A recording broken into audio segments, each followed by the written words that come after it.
এবং আমার নেতৃবৃন্দ চৌধুরী ভাই, আসসালামু আলাইকুম। ভালো আছে? আল্লাহ পাক বলছে কি, ইয়া আইয়ুহাল ইনসান, হে মানুষ,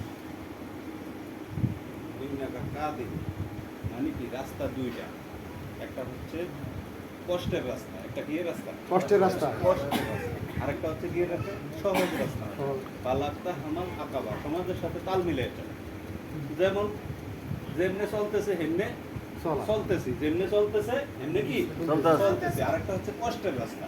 তো জামাত ইসলামটা হচ্ছে কষ্টের রাস্তা। জামাত ইসলামটা কি কষ্টের রাস্তা। কষ্টের রাস্তা কেন? আল্লাহ পাক বলছে যদি দুনিয়াতে তুমি আমার জানমাল আমার কাছে বিক্রি করো জান্নাতের বিনিময়, তাহলে তোমাকে এখানে চাষ করতে হবে। আর চাষ করতে তো কষ্ট করা লাগে নাকি? কষ্ট ছাড়া কি চাষ হবে? এখন আমরা কিন্তু কষ্ট ছাড়া চাষ চাই।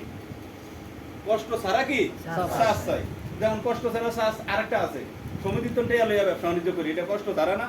টেয়া লইছে করতে নেই সমিতিত্বন, টেয়া লইছে করতে গে সমিতিত্বন, টেয়া সমিতিত্বন লইয়া হইতে পয়সা কামায়। আর কামাই দেয় কারে? তো যুদ্ধ ঘোষণা করলো কার সাথে?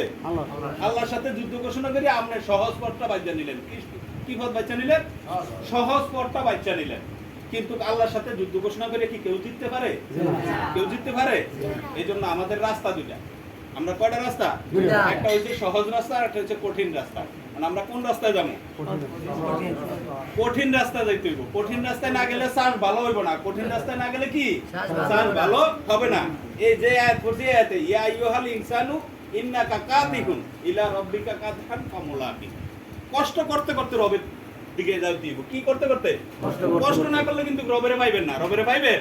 এই জন্য বলছি কষ্টের রাস্তা। আবার আপনারা ওই দুনিয়াতে শান্তি আখিরাতে মুক্তি এটা লাগে বুঝেন না। হ্যাঁ, আপনি যদি এই কষ্টের রাস্তাটাই ধরেন তখন দুনিয়াতেও শান্তি পাবেন, আখিরাতেও কি মুক্তি পাবেন। আখিরাতে কি পাবেন?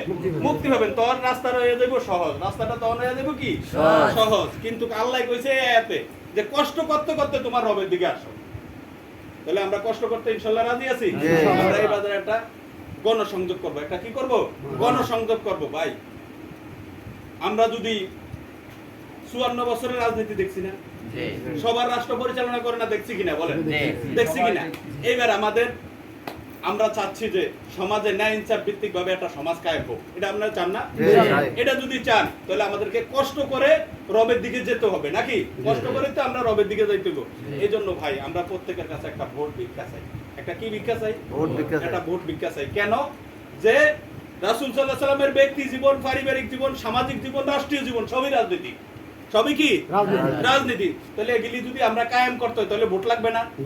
অস্ত্রের যুদ্ধ নাই। এখন অস্ত্রের যুদ্ধ আছে? এখন অস্ত্রের যুদ্ধ নাই। এটা কইলি কি কয়? কয়েকটা মসজিদে গাড়া রাজনীতি শুরু করে দেয়। কোরআন 80% হচ্ছে রাজনীতি। আমি মসজিদে গাড়া করুম না, করুম কি? লেট্রিনে যাই করুম? কোথায় করুম? মসজিদে। কোরআনে 80% রাজনীতি রাসূল সাল্লাল্লাহু আলাইহি ওয়াসাল্লাম করেছেন। এজন্য আমরা রাজনীতির কথা মসজিদেই বলি। কোথায় বলি? মসজিদে বলি। কারো কোনো কমপ্লেইন আছে নাই? কোনো কমপ্লেইন আছে নাই? কোরআনের উপরে সন্দেহ আছে নাকি কারো? কোনো সন্দেহ নাই। এজন্য আমরা সকলে কি করব? এখন গণসংযোগে বের হবে, মিছিলে মিছিলে গণসংযোগ করব। প্রত্যেকের কাছে একটা ভোট চাবো। কি চাবো? একটা ভোট চাই। চাই ইনশাআল্লাহ। আল্লাহ পাক প্রত্যেককে আমাদেরকে মজবুত ঈমান হাসিল করে এই গণসংযোগের মাধ্যমে সকলের কাছে একটা ভোট চাওয়ার জন্য তৌফিক দান করুক। আমিন। বিল্লাহ। চলেন আমরা সকলে